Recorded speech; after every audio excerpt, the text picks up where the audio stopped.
Hi.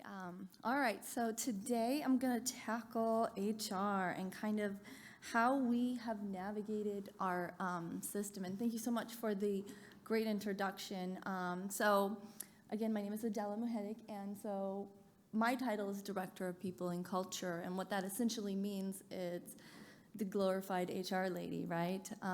And so I am going to show you, I think, a perfect system to run a law firm and kind of grow at an exponential rate, right? We are on track for the third year in a row to triple our size, and that comes with its challenges, of course, but making sure that you are prepared for those challenges with the growth in mind, and to be prepared to tackle this is going to be very important, whether you are in the HR profession or you are just an attorney running a law firm, right? Because as small businesses or law firms, startups, we are expected to do everything, right, from start to finish without any mistakes. And hopefully I can show you kind of tricks and tips that we developed at our firm. So I kind of categorize it in 4 categories. It's not proper HR lingo, I will give you that. So I think of it as 4 categories: my pre-onboarding, onboarding, as well as the kind of employee life, as well as offboarding, because offboarding is just as important as onboarding. So I will, of course, tackle the first one, and that is how to find, train, and keep your talent, especially in this current climate we're in, right? The Great Resignation, COVID hitting us left and right, people wanting and needing to work remote. We have to kind of stay on top of it. And what I've realized in the last couple of years, or in the past 5 years since I've been doing this, is HR is a sales role. And you, as running a law firm, being the manager, running the operations, whatever the case is, you are responsible in selling your company. You're responsible in selling your culture. So essentially, I hunt for candidates, just like you look for clients. I sell my culture. I sell my company's values, our core values, our mission, my team, just like you would pitch your services to your potential clients.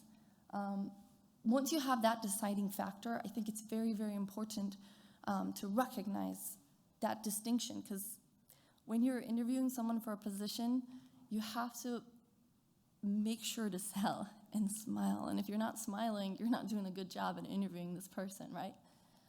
So here's the kind of overall onboarding structure, right? You know, the job description, the resume sifting, the interviews, screenings. I mean, I've heard companies where they do like 5-6 hour sessions of interviews, etc.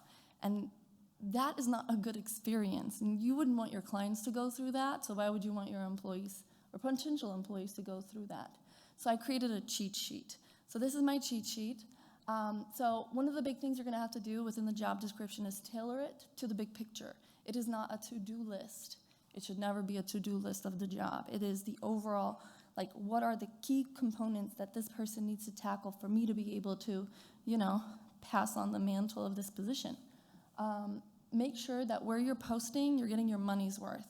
A lot of times, you're not going to get a lot of return on your investment when you post on these job sites. So if you have a niche, the one that works best for you, and you get the best candidates, invest more money in that one than the other ones, right? So ours, for example, is Indeed. For our international and U.S. hires, Indeed is the best platform. Our second best is LinkedIn. And really, honestly, it's word of mouth of employees. A lot of times I find great candidates and from part-time to full-time gigs for our office just by reaching out to my current employees and saying, hey, do you have anyone in mind that would do this job? And it helps. So as far as the pre-screening, when you're reviewing the resume, I want you to think about, like, what are the key components that this person needs to do in this position, and where does it resonate from experience versus knowledge? Like, am I hiring someone that is a 5-year experienced HR person, or am I hiring someone that just graduated? And I can't expect the person that just graduated to have 5 years of experience because they just graduated, right? So that's how you want to tailor that pre-screening when you're reviewing and sifting through those resumes. But also keep in mind that sometimes people are really terrible at writing resumes. So you might miss out on really good applicants if they don't use the proper language or terminology. Now, what I find is the phone screening that we do after they pass the resumes. The phone screening tends to be eye-opening, and we developed a little script for it, which is on the next slide, and I'll show you it. And that has been very, very helpful to sift through your top candidates. And if I find that I'm not getting a lot of return from my Indeed post, for example, and I got maybe 5 maybes and 1 yes that I kind of like, I will pick a couple of those maybes and interview them as well, right? Because my perception will always be biased because I'm going to look for the perfect candidate. And frankly, we're not all perfect, right? So how can we expect someone that is just filling out a resume to be perfectly writing all the terminologies that you're looking for, right? And then the secondary piece, or like the last kind of interview that we do is phone screen, or it's usually either in person if we can make it, or a virtual video conference with either one of the owners, the manager, depending what position I'm hiring for, right? Try not to make it crowded. Don't make it lengthy. Smile. Tell your team to smile that is interviewing. Prep them before they join this meeting, and so they don't ask questions like, so what you been doing in the last 5 years, right? It's on my resume, read it. So making sure that your team that is interviewing is, eloquent, prepared, knows the little backstory, is very, very helpful, and is selling your culture to them at the same time, right? Because it is a sales pitch, and we need to be very clear about that. Then don't scare them, right? Sometimes you get serious and passionate when you're talking about things, and that can be very intimidating. I am at an interview, and you're essentially yelling at me, right?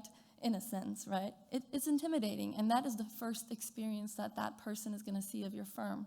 So all smiles, even if we're talking about a serious subject and a passionate subject, we gotta stop, smile, and be kind, right?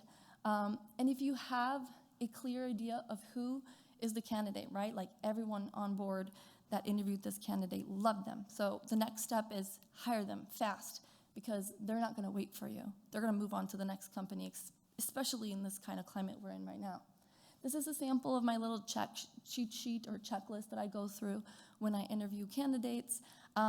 And the reason I created it, not because I only ask these 5-6 questions every time, this is my go-to point. If I'm having an off day and I'm not on my A game, I can at least ask these 5 questions within the mindset of, like, what am I looking for? Like, what is my immigration link? What is my, are they invested in my company? Can I tell that they're invested in my company based on the questions they're answering, right?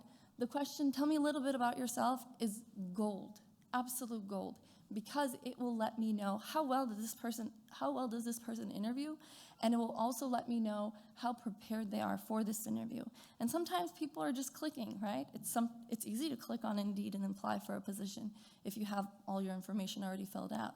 So sometimes people are doing that, but you want to try to engage and right, just as pushy as we can be when we try to sell something, we want to be as pushy when we're trying to obtain candidates. So if someone doesn't show up on their scheduled interview, I call them and say, hey, it looks like you missed your interview. Would you like me to reschedule? Let's reschedule it for this time. Does that work for you? I am pushy because if I know that is a good candidate, I do not want to miss out. I don't know if we're going to have time to cover this, but essentially, I created this little script, right? So when hopefully, most of you guys have an assistant or a paralegal or a law clerk or, front desk receptionist, whatever the case may be. And when you're looking for that position, you want them to do everything from answering the phones to all your necessities and needs. The job description assistant is very vague, and in most cases, it's all encompassing. So a lot of things get thrown at an assistant position. So when I find myself reviewing resumes, I might pick candidates who don't necessarily have assistant experience, even though my job post will say I need 2 years of experience. Why? I'm going to review their history, if they volunteered somewhere, if they've worked on a big school project, or the question that I tend to ask applicants is, tell me a little bit about something that you've done that is not on your resume that might benefit you in this position. You'd be surprised how many candidates will tell me great examples of fitting in the category that they're position or applying for. So try to be inclusive. I tried to ask my 6 go-to questions, and I have like a cheat sheet of like 200 plus questions that I tend to use. But depending on the position, you have to make sure that you're asking questions that correlate to the job and examples of behavioral examples specifically of the job. So for example, if I'm gonna do sales, tell me an example where you had to sell something. How do you go about selling it? I remember when I used to work at, it used to be a shoe store. I think I was like 16. And in the interview, the person handed me a shoe and said, sell me the shoe. And that was my whole interview. I had to sell this person, as a 16-year-old, a shoe. And I got that gig. And it was a great experience because it makes you think on your feet. So pushing behavioral questions to team members or potential applicants is going to be key. And then if it's a yes, do the basic stuff, right? Background check, reference check, send the job offer, be human, call them and offer the job, don't send them an email. It is impersonal and it does not set a good experience. And then, of course, explain the onboarding process when you're offering the job to them. When I kind of set up this job offer, I'm already planning 2 weeks ahead of their first 2 weeks, right? I'm involving all the necessary team members that need to be playing a role in training this person up. And then if it's a no, notify the client or candidate that it is a no, right? But pro tip, if you have a second runner-up, say there was one team member that said, I didn't like this question, therefore I don't want this person, but I really like this other person.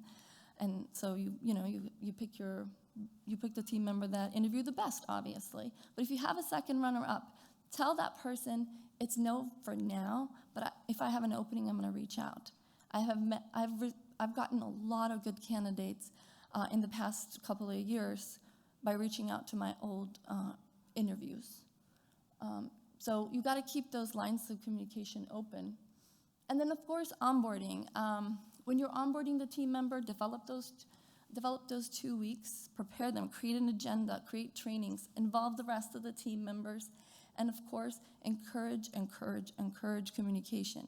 The first 90 days are going to be eye-opening and culture shock because they have to learn a whole new company's lingo, etc., right? So you want to be on top of your game because the first 90 days, they're going to be open and okay to ask those questions. After 90 days, they're not going to ask you what is X, Y, and Z mean and how do I apply it to my job.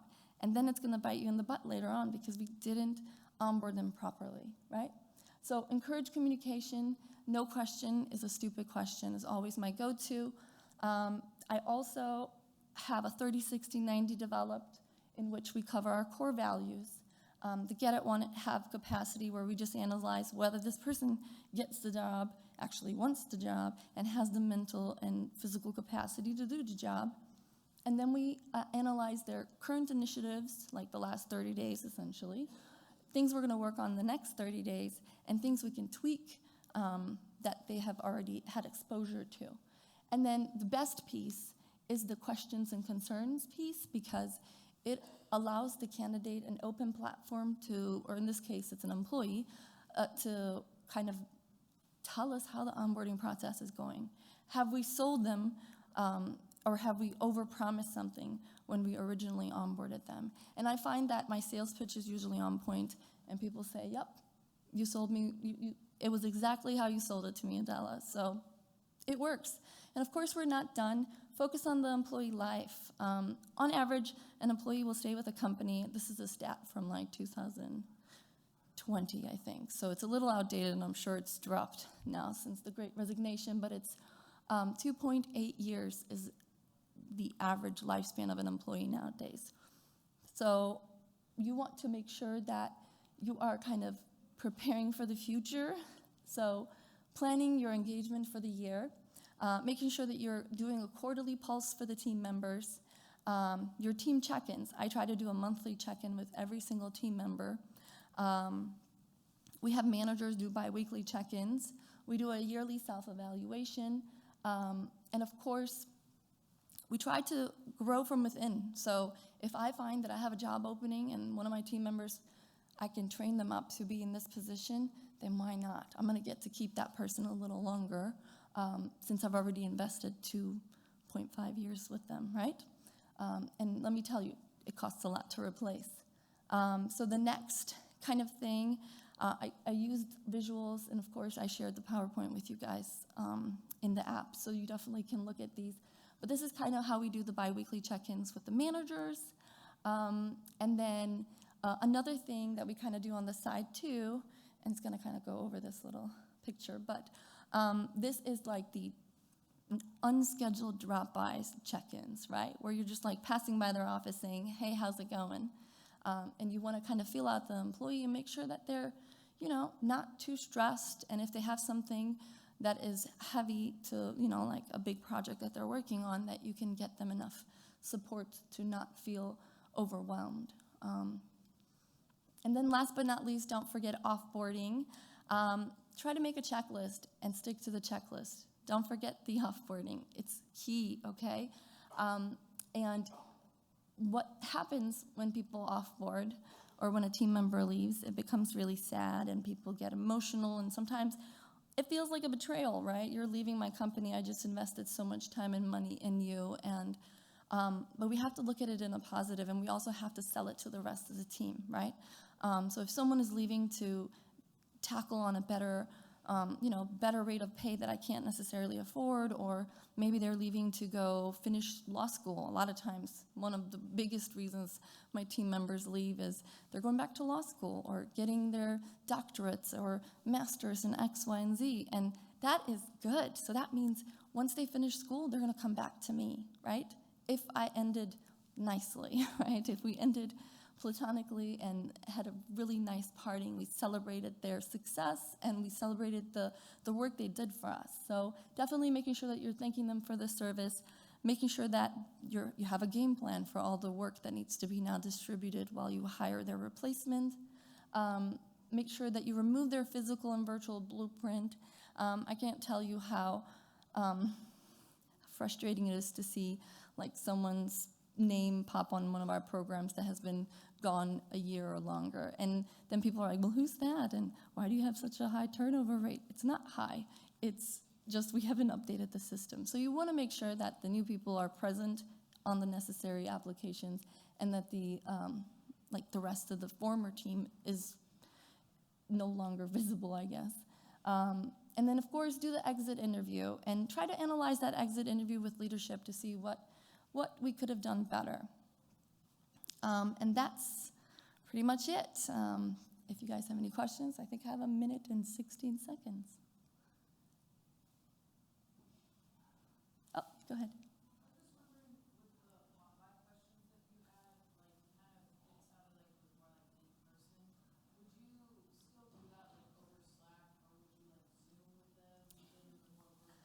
Absolutely. Slack, I use that on a daily. And we have 47 team members right now. Let me tell you, it's hard to check in on every single one of them. And we're tripling in size every year. So I've tried to onboard at least 4 or 5 people at least once a week, right? So trying to maintain the new people as well as the existing team members and making sure that they still feel heard at the same time and have access to me in a virtual world is, you have to use all your tools. So Slack, we have a Slack channel where I send them all HR updates. Anytime I onboard a group, I create a channel for them for training and questions, so they have easy access to me. Anytime I create new updated material and videos and training, I try to send it to the newest people as well as the team members that might benefit who have been here with the firm for 6 months or longer. So definitely sharing it across the firm. Virtually, we created it's not a mandated group virtual lunch, but certainly, hey, let's have a platform where we can hang out for 30 minutes and just talk. It doesn't necessarily have to be a whole 30 minutes. If you have time, join the session. I have a group of paralegals that created a lunch channel for one of the remote days we do, and they call it Plunge for Paralegal Lunch. And that has kind of transitioned to the whole team joining that lunch session. And they do it, and it goes on and off and on and off. But we try to create at least monthly events where we can do group things. Now I have half my team is virtual and half my team is in-house on a hybrid. So I tend to make sure that they're both involved. No matter what activity we're planning, we're trying to pull them all in at the same time. Go ahead. Yeah, for sure. So, yeah, we have, so what I find that weekly L10s are very helpful for the team members, but on higher levels, so management. Once it starts getting down into admins and paralegals and, assistants, etc., it tends to backfire because we take away from the people that are working on the actual nitty-gritty, time-consuming printing, etc., right? So you want to make sure that if you are enrolling and rolling that out, you want to make sure that you're communicating it, and that you are messaging it constantly, and that they have enough time.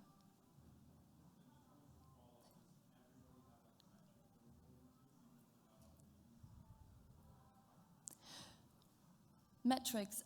So we have departmental metrics, then we have metrics on leadership side. The KPIs and the data sheets are really focused on the investment, how much money are they making and how much are they producing. I also have data sheets that I track on the side, which shows me how busy they are, how much work they're doing, and whether they have the capacity to do everything they need within the time frame that they're working in and not overworking, right? Because I don't want to burn out my team. Awesome. That's time. Thank you so much, guys.